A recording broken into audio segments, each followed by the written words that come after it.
First blog. আমি এখনো পর্যন্ত কোনো ব্লগ বানাইনি, এটা আমার ফার্স্ট ব্লগ। যদি তোমাদের ভালো লাগে আর তোমরা সাপোর্ট করো, লাইক করো, শেয়ার করো।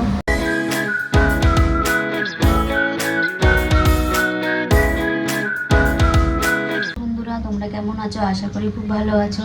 তো আজকে আমি কি বানাচ্ছি তো তোমাদের সঙ্গে শেয়ার করছি। তো চলো কি রান্না করছি, কি বানাচ্ছি তোমরা দেখবে। রান্নাঘরে ভীষণ গরম, এত গরমে থাকা যাচ্ছে না। দেখেছো, আমাকে দেখেই বুঝতে পারছো কিরকম গরম। এই দেখো আমার বর আর কাজ করতে চলে এসেছে। বলেছিলাম ডাকবো না, কিন্তু ও নিজে দিকে চলে এসেছে। বর কাজ করছে, আমি দাঁড়িয়ে দেখছি। এবার আমি কড়াইতে তেল দিয়ে দিলাম, এবার রান্না স্টার্ট। এবার আমি কড়াইতে তেল দিয়ে দিচ্ছি, তেল গরম হয়ে গেছে। ওদিকে ওর সব মানে পেঁয়াজ টিয়াজ কেটে গুছিয়ে দিয়েছে। আলুটা ভেজে নিই, ওর সাথে আছে বলে না রান্না করতে বেশ মজা লাগছে, ভালো লাগছে। তেজপাতাটা দিয়ে দিলাম, তেজপাতা দিয়ে দিয়েছি। এদিকে আমি গোটা গরম মশলা দিয়ে দিলাম। গোটা গরম মশলাটা একটু ভেজে নিয়ে পেঁয়াজটা দিয়ে দিলাম। এবার আমি পেঁয়াজটা ভেজে নিচ্ছি ভালোভাবে। পেঁয়াজটা ভালো করে ভাজা হয়ে গেলে তারপরে মশলাগুলো দেবো। আর একটা তোমাদের সাথে একটা কথা শেয়ার করি। এটা আমার ফার্স্ট ব্লগ। আমি এখনো পর্যন্ত কোনো ব্লগ বানাইনি, এটা আমার ফার্স্ট ব্লগ। যদি তোমাদের ভালো লাগে আশা করবো তোমাদের কাছ থেকে অবশ্যই তোমরা সাপোর্ট করবে। তোমরা সাপোর্ট করো, লাইক করো, শেয়ার করো। আর যদি এরকম ভিডিও দেখতে চাও অবশ্যই কমেন্টে জানিও। ঘরে চলে এসেছি, রান্নাঘরে অনেকক্ষণ কাটিয়েছি। আজকে বলতে গেলে আমার সারাদিন রান্নাঘরে, আজকে বলে না প্রত্যেক দিন আমার রান্নাঘরে কেটে যায় সারাদিন। আমি বলছি বলে বর আবার হাসছে আমার কথা শুনে।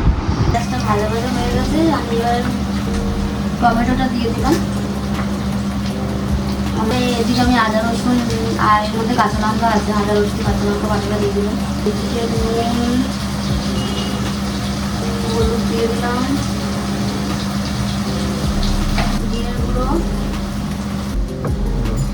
কাশ্মীরি লঙ্কা গুঁড়ো দিয়ে দিলাম। আগেই তো বলেছিলাম আমরা শুকনো লঙ্কাটা একটু কম খাই, কাঁচা লঙ্কা বাটা দিয়েছি।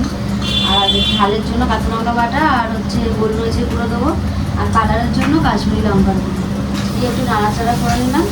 রান্না করতে করতে কিছু কাজ ছিল, ফ্রিজটা একটু পরিষ্কার করে নিলাম। তা এখন আবার একটু জামা কাপড়ও কাচবো, জামা কাপড়গুলো রেখেছি। তো দেখো মশলাটা আমার কষানো হয়ে গেছে, মশলাটা দেখো সুন্দর কালারও এসছে। তো গোলমরিচের গুঁড়োটা দিয়ে দিলাম। এই যে মাংসটা দিচ্ছি, চিকেন কষা করছি। চিকেন কষা আজকে, চিকেন কষা ফ্রাইড রাইস হবে আমাদের আজকে লাঞ্চ। রাইসের জন্য জলটা বসিয়ে দিয়েছি, ফ্রাইড জলটা বসিয়ে দিয়েছি। জলের মধ্যে একটুখানি সাদা তেল দিয়ে দিলাম, গরম মশলা দিয়ে দিলাম জলের মধ্যে, আর একটু নুন দিয়ে দেবো। জলের মধ্যেই একটু নুন দিয়ে দেবো। জলটা গরম হয়ে যাওয়ার পর তারপরে আমি চালটা দিয়ে দেবো। এদিকে মাংসটা আমি বসিয়ে দিয়েছি কষাতে, মাংসটা কষাচ্ছে এখন। আমি এখন কষানোর সময় দিয়ে দিলাম ক্যাপসিকামটা না দিয়ে। এদিকে দেখো ভাতটা ফুটছে, ভাতটা হয়ে এসেছে। আর মাংসটা তো হয়েই গেছে প্রায় বলতে পারো। এই দেখুন মাংসতে জল দিয়ে দিয়েছি, মাংস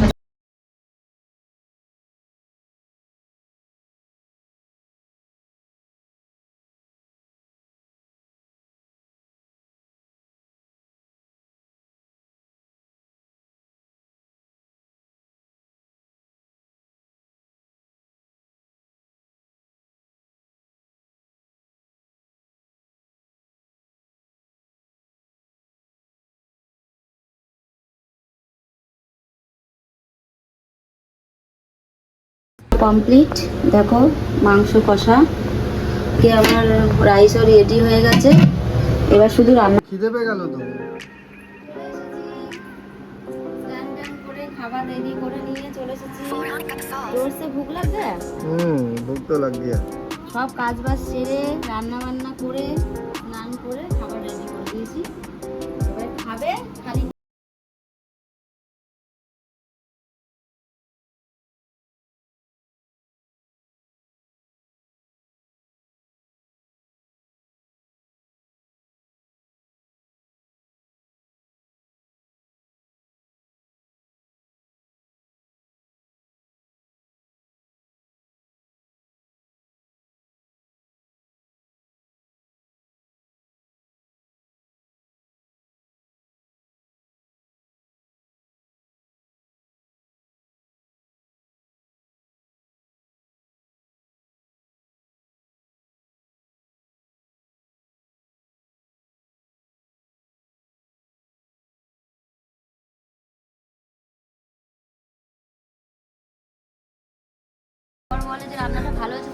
যে ঠিক আছে, কষ্ট করে কষ্টর ফল তো পেয়েছি। তাহলে এবার আমিও খেয়ে নিই। এই যে আমার খাবার নিয়ে বসে আছি, ও কি খেয়ে কি বলবে সেই জন্য বসেছিলাম। তো এবার আমরা দুজনে মিলে খেয়ে নিই। এবার খাওয়া দাওয়া হয়ে গেছে, এখন সবাই শশা খাচ্ছি। তো আমরা এখন একটু রেস্ট নেবো, খাওয়া দাওয়া হয়ে গেছে। তা তোমাদের কেমন লাগলো ব্লগটা অবশ্যই জানিও।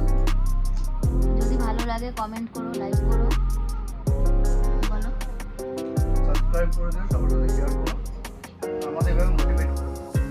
Thank you. আর যদি আমাদের ভিডিও চাও তাহলে অবশ্যই কমেন্টে জানিও, তাহলে আমরা চেষ্টা করবো এর থেকে আরও ভালো ভালো ভিডিও দেওয়ার জন্য।